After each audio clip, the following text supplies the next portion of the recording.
Pai, do Filho e do Espírito Santo. Amém. A nossa proteção está no nome do Senhor, que fez o céu e a terra. Ave Maria, cheia de graças, o Senhor é convosco.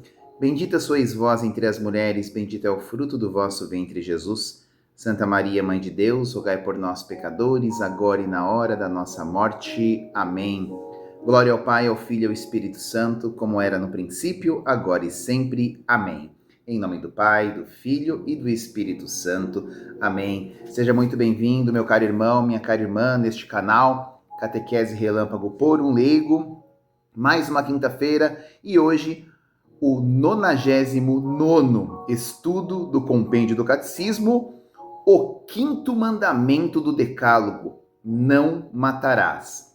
Olha só esta quinta não vai dar para tratarmos todos os ensinamentos que o compêndio nos traz sobre o quinto mandamento, porque é bastante coisa, viu, gente? Olha só, o quinto mandamento, não matarás, vai ter assuntos relacionados à legítima defesa, eutanásia, aborto, suicídio, doação de órgãos, cuidado com os moribundos, vai falar muito sobre paz, sobre forças militares e até sobre guerra. Então precisaremos aí pelo menos de umas 3 quintas-feiras.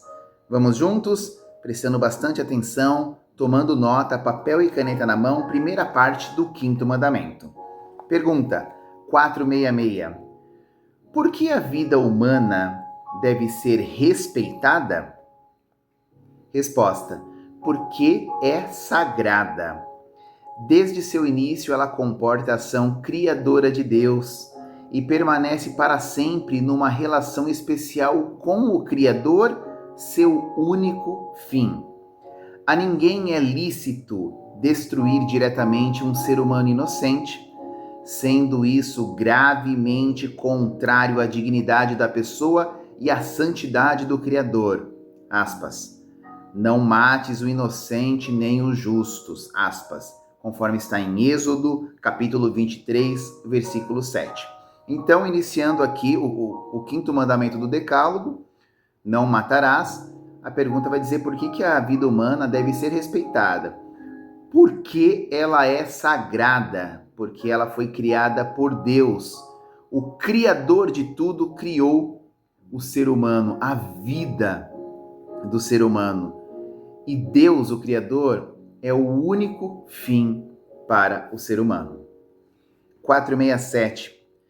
Por que a legítima defesa das pessoas e das sociedades não vai contra essa norma?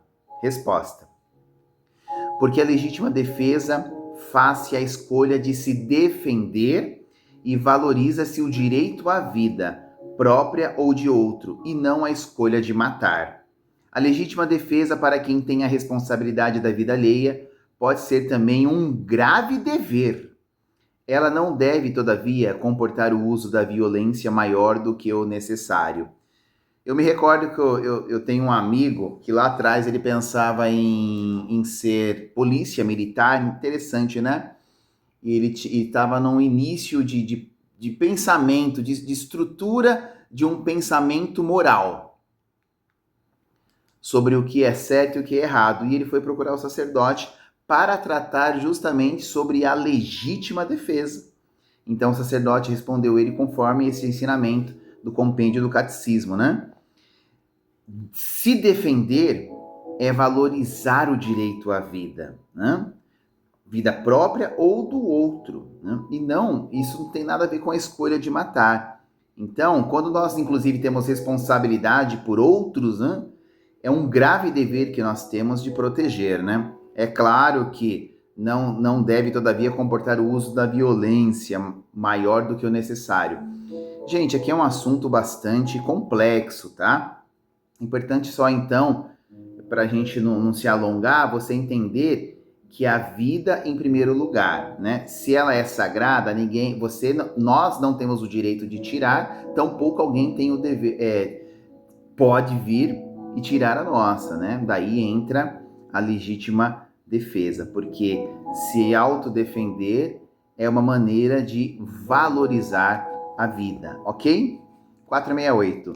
Para que serve uma pena? Resposta: Uma pena imposta por uma legítima autoridade pública tem o objetivo de reparar a desordem introduzida pela culpa, de defender a ordem pública e a segurança das pessoas, de contribuir para a correção do culpado. Então aqui entra no tema relacionado à pena. A pena ela deve existir então para reparar uma desordem e para contribuir para a correção do culpado.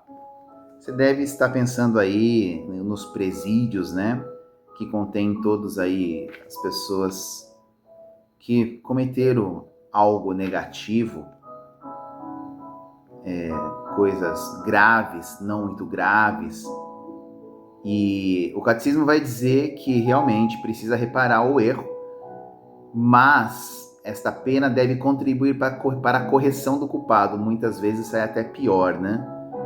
Mas isso é um ensinamento de ordem moral, né? Os ensinamentos da igreja sempre estão envolvidos no contexto do amor, de que todos são filhos de Deus e assim devem ser tratados, ainda que após um erro, a igreja não passa a mão na cabeça, não. Tem que reparar sim, mas a igreja também coloca que essa reparação precisaria contribuir para a correção do culpado. Muitas vezes não acontece isso, conforme esse exemplo que eu acabei de dar. Mas, 469.